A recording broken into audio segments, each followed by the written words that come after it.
A Day for Rememberin, inspired by the true events of the first Memorial Day. Written by Leah Henderson, illustrated by Coretta Scott King Award winner Floyd Cooper. A Day for Rememberin, inspired by the true events of the first Memorial Day. Dark and sad will be the hour to this nation when it forgets to pay grateful homage to its greatest benefactors, the loyal soldiers who imperiled all for country and freedom. Frederick Douglass, 1871, Decoration Day Speech, Arlington National Cemetery, Virginia. In 1861, the United States of America was torn apart by a civil war, with the northern states, the Union, fighting the southern states, the Confederacy. The North wanted to keep the country intact, both North and South, and to ensure that all people were equal by abolishing slavery. The South did not agree, and these states sought to establish themselves as their own country separate from the North, the Confederate States of America. They also sought to keep slavery. The war was fought for 4 years until 1865, when the Confederacy surrendered to the Union. The United States remained united, and slavery was abolished. Memorial Day, originally called Decoration Day, was established to honor those who gave their lives while fighting in the Civil War. The holiday has since evolved to commemorate all American military personnel who have died in any and all wars. This is a story of what many consider the first Memorial Day celebration.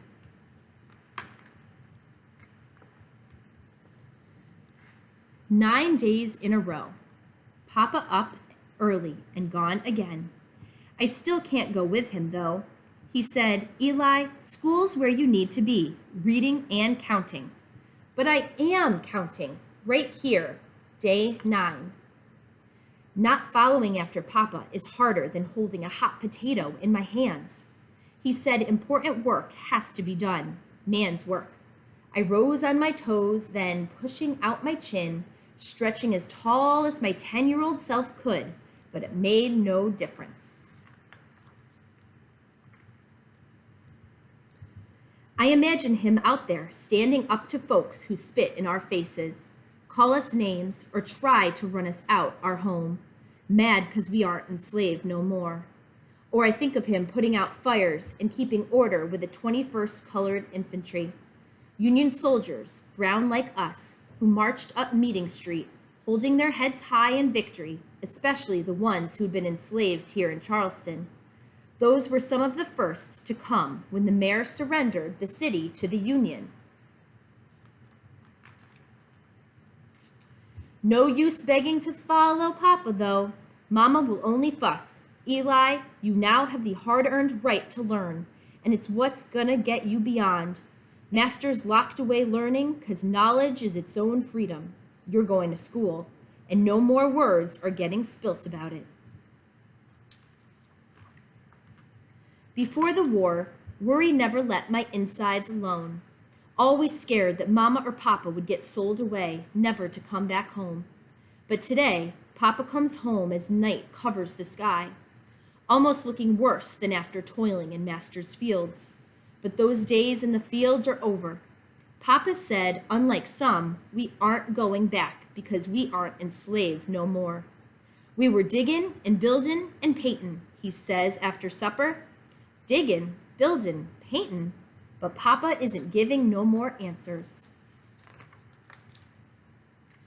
Wake up, Eli. Today you're coming with me. Day 10. I spring out of bed like beans in a skillet and jump into my britches. Something important must be happening if Papa is letting me miss even 1 second of school, my hard-earned right, and Mama isn't putting up no fuss. With molasses-smeared cornbread sliding down my throat, I race to catch Papa. His long strides are met by others as more men join us, their boots crunching against pebbles on the hard road. My new schooling helps me count 28 men in all. Shoulders back, chests out, they stomp along, ready to do the real important business Papa talks about. Because he thinks I'm old enough to do now too. You need to see the work we's doing before it's all done, he says. We strut through the entrance at the Planters Racecourse, where white folks used to watch mighty horses run before the war. But it isn't a racecourse no more. For a while, the Confederates made it a jail. Mama and ladies from church used to sneak food to the Union soldiers held prisoner there. Skinny and sickly, those men hardly had more clothes than the most lonesome slave. A newspaper man said those poor souls had no covering but the sky, and that they were heartsick, homesick, sick in body, sick in life, all because they fought against slavery and our God-given right to be free. So over the evening paper, Mama had learned to read in secret while enslaved. She promised we'll share every morsel we got till we got no more. But the living are gone now, and the dead lie by our feet. Without a word, Papa and the other men get to digging, hammering, and cutting wood. Papa points to the fence where some of my schoolmates have joined their papas too. Help with the whitewashing, Eli.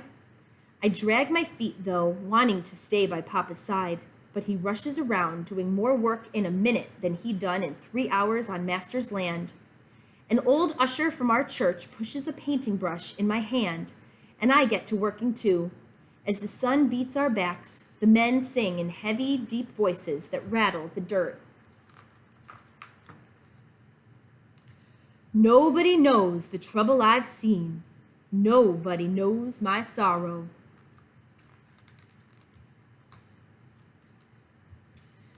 When the sun starts slipping behind the trees, they raise an arch. Tired pinches, my shoulders and my palms blaze, crisscrossed with tiny scrapes from a day's hard toil. But I don't pay the sting or ache no mind. We've done good work for the soldiers who lost their lives for our freedom. The next morning, before the rooster's first gawks, I leap up. But I'm not going to school again today. None of us colored children are. This day is that important. My best mended pants and cleanest shirt wait on my blanket. Mama gathers up her basket full of Mayflower bundles. Papa straightens his hat, and we leave our yard just as our neighbors leave theirs. Black faces, more than I've ever seen together, fill the streets with bouquets, crosses, and wreaths. I'm not sure a flower is left unpicked in Charleston. My schoolmates carry roses and hawthorns, but since I'm fastest at learning my numbers and letters, I get to carry the flag. Right out in front, I stomp knees high like the important colored soldiers did up Meeting Street. Mama strides in her best calico dress behind us with the women, grinning, proud. I can't see Papa, but I know he is somewhere in the quilt of black, brown, and white faces. In lines stretching longer than a mile, we cross onto the old racecourse, singing with our fullest hearts. John Brown's body lies a mouldering in the grave, but his soul goes marching on. Although we sing about John Brown, we are really singing for all the buried Union soldiers, martyrs of the racecourse. After the last word is sung, quiet comes, our feet shushing across the sandy soil. We circle the fresh dirt mounds, with sweet-smelling petals of rose, lilac, and jasmine swirling to the ground. Thousands of hands sprinkle thousands of spring blossoms. The graves become a bed of petals and tears. The flag flaps in the breeze when I hand it off, as if waving goodbye to the Union soldiers finally at peace. Pastors preach sacrifice, abolitionists proclaim freedom, and officers bay at us to remember.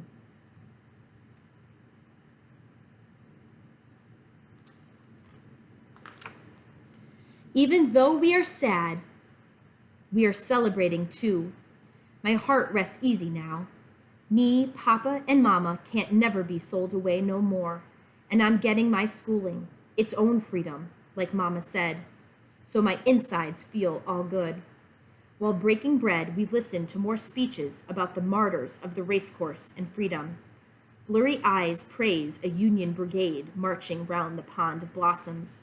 There's lots of head nodding and mm-hms as families gather round the grandstand, remembering, shedding tears, and giving thanks above.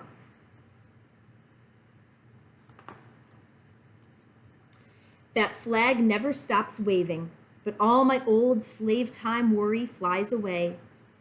And as the moon joins in, we leave the race course with empty hands and near bursting hearts, hoping those Union soldiers, hugged by Charleston's sweetest blooms, know we will never forget what they've given of themselves for the priceless gift of our liberty.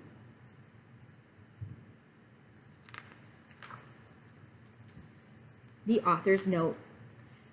A few years ago, I stumbled across an image of 200 or so Black children getting ready for what looked like a parade, and my curiosity was ignited. I did a quick search and found an article about the first Decoration Day. There are over a dozen places that lay claim to this distinction. However, a story from Charleston, South Carolina, at the end of the Civil War caught my attention. A procession of 10,000 mostly newly freed enslaved people, led by almost 3,000 Black children. Sadly, it is a moment in our country's history that has not garnered much mention, but for me, a spotlight suddenly blazed bright. Every year on Memorial Day, originally known as Decoration Day, we remember the men and women in the armed forces who died in service to our country, but many may be unaware of its beginnings. Regardless if you believe, as I do, that this Charleston event was the first community-led observance of Decoration Day, it is important to consider the significance of the gesture of these once enslaved people towards the soldiers who lost their lives fighting in part for their freedom. Above all else, that May Day was a gathering to honor and to remember those who, as Lincoln said in the Gettysburg Address, gave the last full measure of devotion. And we too should remember their sacrifice and a community's show of thanks. These are the children who sparked my curiosity. Although this image is often attached to May 1st, 1865 event in Charleston, South Carolina, it was taken by Francis Benjamin Johnson at the Whittier Primary School in Hampton, Virginia, between 1899 and 1900. The Roots of Decoration Day, Charleston, South Carolina, 1865. This is the racecourse clubhouse where Union officers were imprisoned. The enlisted men were kept on the field and were subject to the elements. The photograph was taken in Charleston, South Carolina in April of 1865. In September 1864, during the final years of the Civil War, from 1861 to 1865, a well-to-do racecourse in Charleston, South Carolina was turned into a prison for captured Union soldiers. It was said that over 10,000 prisoners had been held in the Washington racecourse at one time, and that the prison was like a miniature Camp Sumter in Andersonville, Georgia, one of the worst Confederate prisons. Many of the prisoners were stripped nearly bare on arrival and housed in an open section of the racecourse with no tents or other covering for protection. By the time the prison closed less than 7 months later, 257 Union prisoners had died on the grounds due to exposure, disease, and starvation.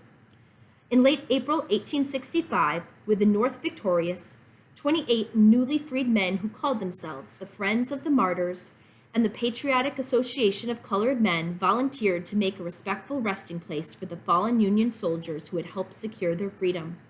They reburied the martyrs in individual plots and placed a headstone in front of each grave. Over 10 exhausting days, the men put the makeshift cemetery in order, erecting a 10-foot-high whitewashed fence with an archway over the entrance gate that read, Martyrs of the Racecourse. On May 1st, the first free May Day in the lives of the formerly enslaved 10,000 people, both Black and white gathered at the racecourse to pay respect. Nearly 3,000 Black children from newly formed freedmen's schools led the way. Countless other newly freed citizens, abolitionists, missionaries, teachers, Union loyalists, officers, and even a few former slaveholders took a place in the procession. After the children marched and sang John Brown's Body, America, Rally Round the Flag, and the Star-Spangled Banner, every person passed under the archway and scattered flowers over the graves in silence. When all had left, the tops, the sides, and the spaces between them were one mass of flowers. Not a speck of earth could be seen, recalled a special correspondent for the New York Daily Tribune. A number of ministers, military officers, and abolitionists gave speeches on two separate stages within the racecourse grounds. A full brigade of colored Union infantry marched around the graves and held drills in the inner area of the racecourse. Families spread out across the fields to listen to speeches and picnic into the evening as they honored the fallen and celebrated their newfound freedom. According to a special correspondent for the New York Daily Tribune, this early Decoration Day ceremony was a procession of friends and mourners as South Carolina and the United States never saw before. A Day for Rememberin is a fictionalized account of these events.